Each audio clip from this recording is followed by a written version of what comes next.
गारपिटीमध्ये जमीनदोस्त झालेल्या शेडनेटच्या नुकसान भरपाईसाठी मुख्यमंत्र्यांच्या दारी गेलेल्या शेतकऱ्याला पोलिसांनी मारहाण केल्यानंतर विरोधक आता चांगलेच आक्रमक झालेले आहेत। राष्ट्रवादीचे नेते अजित पवार यांनी आज मरीन ड्राईव्ह पोलीस स्टेशनला जाऊन शेतकऱ्यांची भेट घेतली।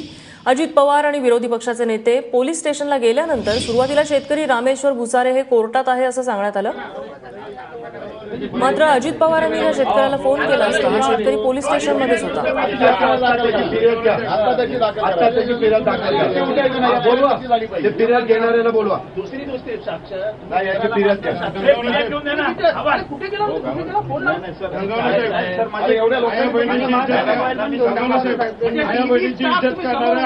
आमदार परिचारकाला तुम्ही पोलीस प्रोटेक्शन देता आणि शेतकऱ्याला मारत आणता।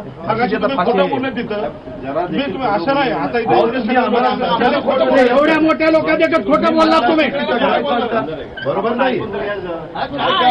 मी आता फिर्याद घ्या, तुम्ही असं सांगितलं खोटं बोलले स्वतः माणूस मध्ये जाऊ दे ना, गेले बाहेर काढून आणलं।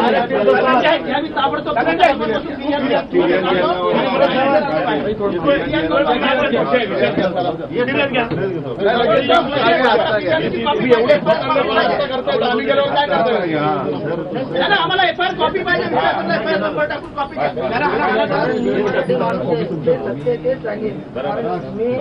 आणि हो का आम्ही काही प्रेशर आणायला तुमच्यावर आलो नाही। द्यायला पाहिजे आणि शेतकरी आहात, तुम्ही कुणाला घाबरायचं काही कारण नाही।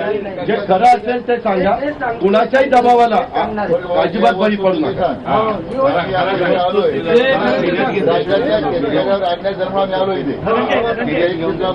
घाबरायची काही गरज नाही।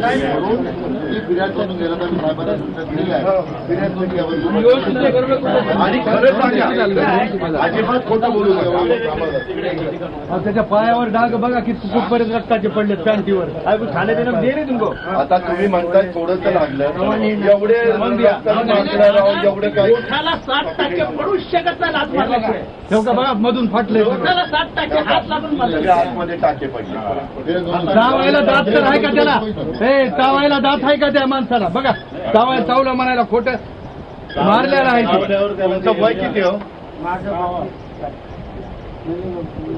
चावायचं का दात तर आहे का त्याला? किती खोटं बोलाले।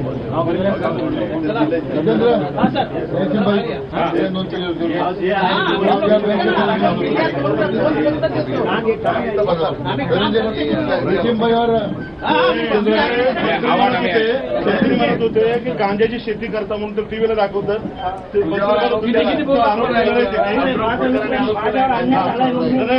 विचारायचं सांगितलं की पांडुरंग पुरकर असे म्हटले टीव्हीला दाखवतात की गांजा शेती करता। आम्ही खरं आहे का? परवानगी आम्ही कशाला करणार गांजा शेती? पाठीमागे अख्खा महाराष्ट्र उभा आहे। स्वतःची बीर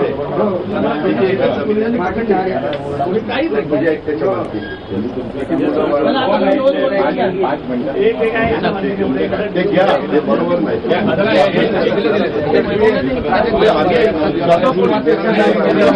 एवढं खोटं बोलायला तुम्ही मोबाईल बंद ठेवला असताना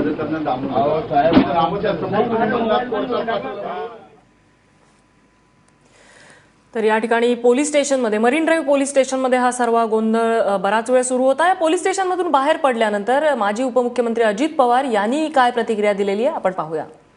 काल मंत्रालयामध्ये रामेश्वर भुसारी हे तालुका कन्नड जिल्हा औरंगाबाद इथले एक शेतकरी, त्यांचं जे काही गारपिटीनं नुकसान झालेलं होतं त्याची नुकसान भरपाई मिळावी, त्यांनी पॉली हाऊस केलेलं होतं। 4 एकर त्याला जमीन आहे, त्याला 2 मुलं आहेत आणि तो आपली शेतीवाडी करत होता, त्याला विहीर आहे। आणि तो आज आम्ही सकाळी पेपरला बातमी वाचली की एका शेतकऱ्याला लाथाबुक्क्यांनी मारहाण करण्यात आली, त्याला तिथनं पोलीस स्टेशनला नेण्यात आलं।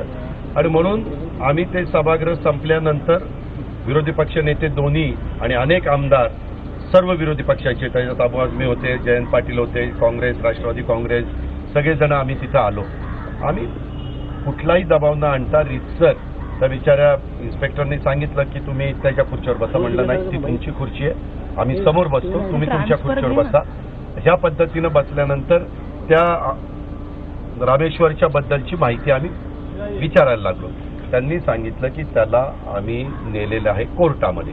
कुठल्या कोर्टात नेलंय तर कोर्टाचं नाव सांगण्याच्या त्यांनी कुठाला तरी त्यांच्या खालच्या अधिकाऱ्याला बोलवलं. त्यांनी सांगितलं कोर्टात गेले. नंतर आमच्यातल्या एका सहकार्याने त्या रामेश्वरचा त्यांच्याकडे फोन नंबर होता, त्यांनी फोन लावला. रामेश्वरने फोन उचलला. तो फोन नंतर माझ्याकडे दिला.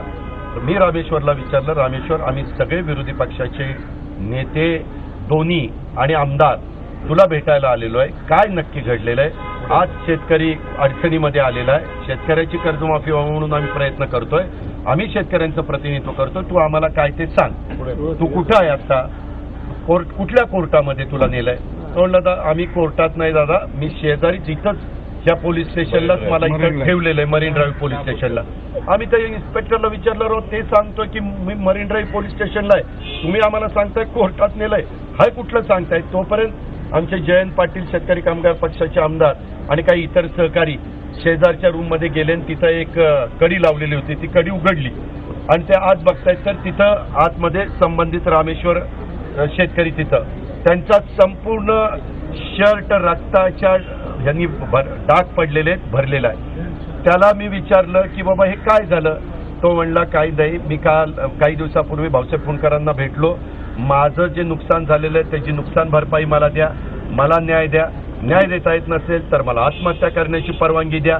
त्यांनी रितसर रांगेमध्ये उभं राहून जी काही आतमध्ये जाण्याच्या करता परवानगी घ्यावी लागते मंत्रालयामध्ये ती सगळी घेतलेली आहे.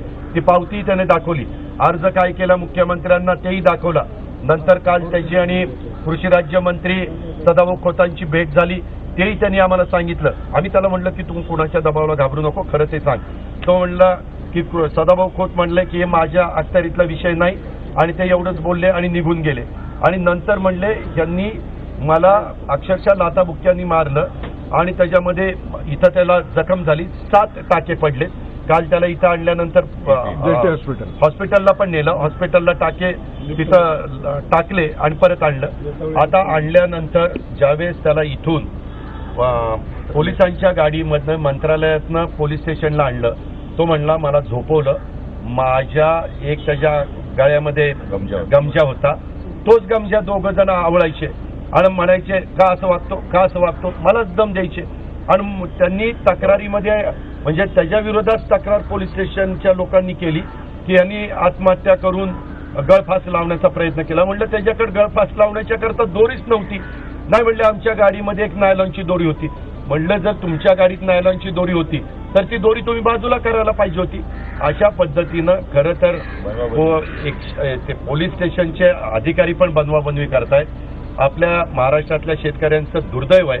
हे सरकारच शेतकऱ्यांचं मारेकरी त्या ठिकाणी झालेलं आहे आणि त्या शेतकऱ्याला कुठे न्याय दिला जात नाहीये. आम्ही सगळे इथंच राधाकृष्ण विखे पाटलांच्या बंगल्यावर होतो. म्हणलं चला तरी आपण समक्ष जाऊन एक्झॅक्ट काय झालं ते त्या ठिकाणी बघूया. आणि बघितल्यानंतर पोलिसांचं सांगणं वेगळं आणि प्रत्यक्षामध्ये शेतकऱ्याच्याकडनं ऐकल्यानंतर आता दोन्ही विरोधी पक्ष नेत्यांनी शेतकऱ्याची कंप्लेंट संबंधित इन्स्पेक्टरला सांगितलंय तुम्ही नोंदवून घ्या. त्याची कालपासून कंप्लेंट पण नोंदवून घेतलेली नाही, उलट त्याला तसाच ठेवलाय. मी म्हणलं कशा करता त्याला तिथं ठेवलाय? ते म्हणले नाही त्यांनी आत्महत्या केली असते. यार म्हणलं आत्महत्या करायचा प्रश्न येतो कुठं?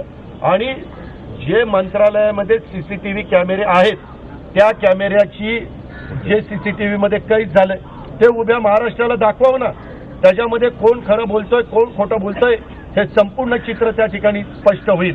पण आज शेतकरी अक्षरशः मेटाकुटीला आलाय, हवालदिल झालाय, अतिशय तो नर्वस झालेला आहे. असं असताना न्याय मागायला येत असताना मंत्रालयातल्या कुठल्या मजल्यावर गेला होता? 6व्या मजल्यावर गेलो होतो. 6व्या मजल्यावर पण न्याय दिला जात नाही, त्याला लाथाबुक्क्या मारल्या जातात, त्याला त्या ठिकाणी त्यामुळे हा जो शेतकरी होता त्याची संपूर्णपणे काय तक्रार आहे ती अजित पवार यांनी ऐकून घेतलेली आणि त्यानंतर शेतकऱ्यांचा प्रश्न किती गंभीर आहेत आणि विरोधक तो प्रश्न मांडणारच असा निर्धार त्यांनी पुन्हा एकदा बोलून दाखवला.